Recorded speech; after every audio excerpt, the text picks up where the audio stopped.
We're back from a holiday break at The Curling Show, the podcast that brings you interviews with the sport's top athletes and the people who shape the game. I'm Dean Gummel, and our first edition of 2007 is a conversation with John Bass, the skip of a team that surprised more than a few people this season. 1983 World Junior Champion, 2004 Ontario Brier representative while playing on the Mike Harris rink, and runner-up in the December Canada Cup qualifier. John Bass, welcome to The Curling Show. Thanks, Dean. Hey, I don't mean to do this to point out the fact that you're not the youngest guy out there in the circuit anymore, but 1982 Canadian Junior Championship, and then a long time until your next Canadian Championship, 2004. I pointed out more to applaud your perseverance than anything, but what some people may not realize is that you spent the 80s and 90s skipping some very good teams when there were good teams skipped by two guys named Howard and Wernick. During all those years, was there ever a time when you wondered if it was really worth it? No, not at all. Curling's always been lots and lots of fun, and we've always been lucky to have some success to keep us moving along. And not until kids and family came along later did curling start to take a little bit of a backseat. Well, hey, you're back to skipping this year with sort of a new team. You played with Phil before, but Paul Moffat, I guess, is new, and Colin Mitchell's new. But was there a desire to get back to skipping, or was this just the way things unfolded with Mike's going out west? Just the way things unfolded. As you said, I've skipped my whole life, actually. And going to play third for Mike was quite a departure from anything I'd ever done before. I mean, when I started curling as a kid, I almost immediately started skipping. So that was an experience, but it was an awful lot of fun. I thoroughly enjoyed playing third for Mike, and it was great. But when he moved to Banff, it was time to recreate a new team, and I went back to skipping. You're number 10 on the ASHM World Curling Tour Order of Merit right now, but let's talk about the Home Hardware Masters of Curling first. Some actually questioned your team's inclusion in the event, which didn't make a lot of sense to me because you had three guys, yourself included, who had a lot of points accumulated just with different teams. But then you guys started 0-2, and then I was watching on Curl TV, the great Curl TV package. You're 0-2, and you're playing against Pat Simmons, and it almost looked like you were going to give up a 4 until you made a couple of great shots. And then you went on to win that game. Was that a turning point, the first end of that game? Well, definitely. We have been a team that starts slowly in every bonspiel we've been in this year, partly because we just aren't playing as much as we used to, and so we tend to take about a month between bonspiels, and when we get out there, we're rusty. And it takes a little while for the rust to wear off, and thank goodness for round robins and triple knockouts, because if they were double knockouts, I think we'd be home early every weekend. Was there some validation with that semifinal finish, though, in Waterloo? Well, I guess. I mean, we're a new team, and each of us have had personal success on other teams. But being a new team, you're not sure exactly where you stand, and having a good result, makes everything a little smoother. You talk about slow starts in the Canada Cup as well. You guys had a slow start. I saw the game you played against Willie Jeffries there, and you got a lead and seemed to try very hard to let him back in it. And then you went to march through the sea. When did things start to turn around in that event? Well, I think it's just as the event goes on, we tend to start playing better. Just because you're starting to play some more? We're playing more, yeah. I mean, the same thing happened. Our first spiel of the year was the Mac Ice in Ottawa, and same thing, we were in sea in a hurry and then found our sea legs, if you want to call it that, and started gaining some momentum, and the same thing happened in the Tim Hortons in Brantford. We got off, we were in sea pretty quickly. Had to play Wayne Madaw actually fairly early in sea, and could very easily have been home early that weekend, but managed to start to play better. And the fact is, all four of us, although we've played an awful lot of curling, all four of us, the reason we play together is that we just don't really have the time to make the commitment that we used to. So it's really hard. All of us have, except Paul, have young kids and work commitments and all that sort of thing. So there just is not only not playing bonspiels, but we just don't find the time to practice. So literally, it seems like the first two games of every bonspiel are our little practice session, and then off we go. The interesting thing is, as you keep winning, your commitment is increasing here, right? Well, it certainly has. We planned on playing 4 or 5 bonspiels this year, and we actually only got 4 in before Christmas. But, the success has meant we'll now play 4 more after Christmas, and all huge events with, Olympic implications and big purses, and we're really looking forward to it. But it is a lot more curling than we planned to do, that's for sure. Sandwiched between that Masters of Curling, the Home Hardware Masters of Curling event, and the Canada Cup qualifier was a loss in your zones. I guess that was a time when you wish you had triple knockout instead of double knockout? Yeah, Definitely. Well, something would have had to give. I mean, it's kind of a blessing in disguise that we got knocked out of the zone. We're not going to be able to play the challenge round because it does conflict with the Grand Slam in Winnipeg. Was there any other open date they might have had for that event?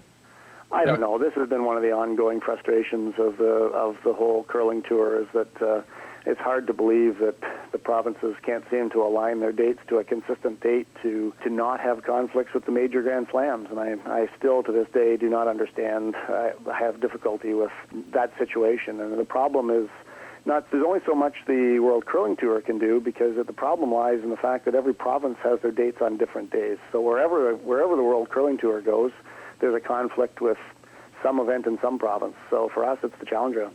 I think you're a big fan of the Brier, so it's probably tough to shelve your Brier plans, but it's kind of a no-brainer. I mean, you go to the Challenge Round, if you end up runner-up in the Challenge Round, you get a pat in the back, right? You go to a Grand Slam, you end up runner-up, you're into a couple more. Well, it really is. I mean, it's a no-brainer from a lot of perspectives. I mean, I love the Brier, and I think the Brier is without doubt the marquee event in the curling world. And playing in the Brier was undoubtedly probably the biggest thrill of my curling career. Always certainly was my goal from the time I came out of juniors, was to get to the Brier. But in this particular year, the Grand Slams and the tours are weighted so heavily in terms of Olympic qualification and the CTRS that plays into it. But mostly, I've played in a dozen provincial finals. So going to play in the Challenge Round, where the first prize is my 13th trip to the provincials. Right, and second prize is nothing. And second prize is nothing, versus going to play in the Slam in Winnipeg, where the ice is perfect and the crowds will be big and the money's good and there's a lot more CTRS points on the line. So pretty easy decision, really. But it's really unfortunate there has to be a conflict, because players should be able to play in both. Yeah, it is unfortunate. I mean, I haven't looked at the calendar too much, but you're right. It probably is that the provincial organizations aren't all on the same page yet. But, well, we'll get there maybe. Hey, Phil Lovenmark's with you at third this year. He came over in the Lovenmark for Tetley trade with Wayne Middaugh. I guess with Trevor Wall as the player to be named later is about the way I see it. Well, it wasn't much of a trade. It was more of a corporate raid. Oh, was it? Okay. Hey, listening. No, Ian wanted to go back and play with Wayne, and it was just a matter of, he was playing with me because we were part of that, can't commit every weekend to curling anymore. So that was preventing him from playing with Wayne in the first place. And basically, Wayne just decided that he could handle a 5-man platoon, and so Ian wanted to go back and play with Wayne, which is completely understandable. But ironically, it's kind of worked out great for us because, well, especially with the addition of Colin Mitchell, it's a pretty strong team I have. Yeah, you do have a strong team. I mean, I think people underestimate it. You got a guy who's Olympic silver medalist. You got Paul Moffat, who spent all those years with John Morris. One thing I will say, though, listening to the conversation between Phil and you in the house, I don't know if he sounds all that comfortable at the position, and I'm not sure if you're too comfortable having him around in the house. Is that fair? No, that's not fair. I think Phil is a proven third. He went to a couple of Briers with Scott Patterson, and with Scott Patterson, they were very, very competitive on the World Curling Tour for a lot of years, made Players' Championships and things like that. So he is a third. In fact, he's basically a career third. And, Phil and I barb each other and argue and stuff, but I don't know, there's a lot of curling teams in history, some pretty well-known ones where there was a lot of bickering going on, and it's in the right spirit in a way. I mean, we're just arguing about shots. We're not arguing with each other, and the second we're off the ice, it's great. Right, sure. It might have just been that first end against Simmons that took about 40 minutes to unfold, it seemed. Well, the umpires told us it did take about 40 minutes to unfold, but it was really, every game has its moments, and I mean, even though it's the first end, when there's a 4 in danger of happening, that's pretty much the TSN turning point, if you will. Yeah, and you didn't have a lot of options on your shots. Anyways, how's the knee? The knee is not great. I've got some torn ligaments, or torn cartilage, I should say, in there, and the good old OHIP system. I haven't been able to see an orthopedic surgeon yet, but I'm led to believe from my GP that it'll be a surgical repair and that the recovery is worse than the injury itself. So I'm not going to deal with it until after the season, and hopefully it'll be okay then. In the meantime, when I get to 3-game days, I just have to ice it down between games and things, and then it's okay. All right. I'll have to tell people not from Canada, GP is general practitioner, not okay. Your family doctor. And OHIP is I don't even know what that stands Ontario for. Health Insurance plan, right? Isn't that That's the one, yeah. Yeah, the one everybody likes to complain about in Ontario. But anyways. Yeah. Hey, finally, Mike Harris back in Toronto, back next year. Does that cast some doubt in the long-term plans of your current team? Well, we're literally just trying to get through this year, and we'll see what happens. If Mike wants to come back, we'll certainly entertain it. I totally enjoyed my years playing with Mike, and we had some reasonable success, and most importantly, a lot of fun. So, what some people may not remember is you guys had a good run last year, especially pre-trials there. Yeah, we were. We won. I mean, again, we only played, I think, 5 bonspiels, and we were up in the $30,000 range in earnings, which is pretty good for a limited schedule. And we were at the semis of the province, so we were knocking at the door. I mean, problem with our team, that team, was we were just a little streaky. We'd be great one weekend and not so great the next. But actually, last year was actually much more consistent. I think we made money everywhere we went and had some good finishes and traveled west a lot. So that's fun and that's good competition. So yeah, we had a good thing going then. It was disappointing when Mike moved to Banff, but I'm glad it's worked out for him, and now he's moving back. Well, all right, John, I appreciate your time. We end with the Runback, where I give you a topic and you give me your thoughts on it in 1 to 3 words.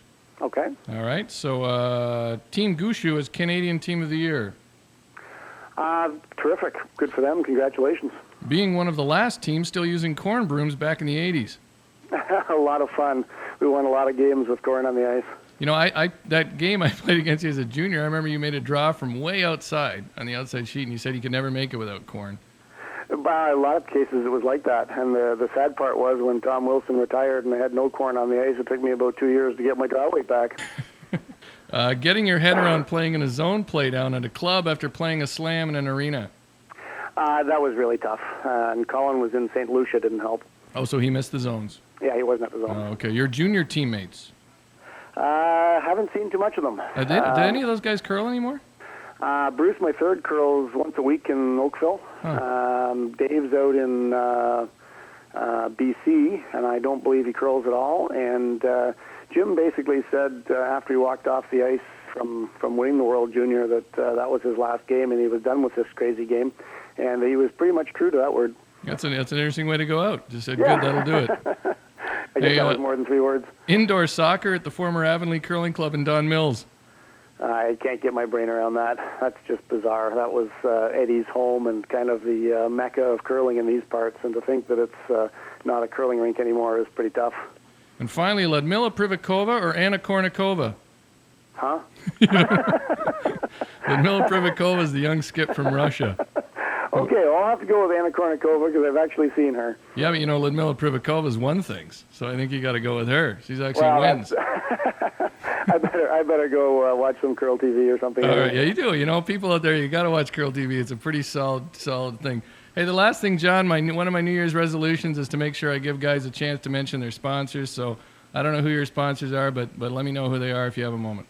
Dominion of Canada Insurance has been sponsoring my team and Mike's team for quite a few years, and they couldn't be a better sponsor and a better partner in the game of curling as it's growing. They're getting more and more involved. I seem to see their logo on other teams as well. They seem to be pretty active. Yeah, they first got into curling in general through our team, and then but now they're one of the Season of Champions sponsors. They're sponsoring Sherry Madaw's team. They're sponsoring Glenn Howard's team, and I think there might be a couple more out there, but they've become a fantastic friend to curling. Well, good for them. Anyone else? Balance Plus always helps us out, and we appreciate that too. All right. Well, thanks, John. Good luck the rest of the season, I guess, at the Slams and the Canada Cup, wherever else you end up. And we'll talk to you again sometime soon, I hope. Thanks, Dean. Happy New Year. That's John Bass on The Curling Show. Thanks for listening. Good luck on the ice in 2007.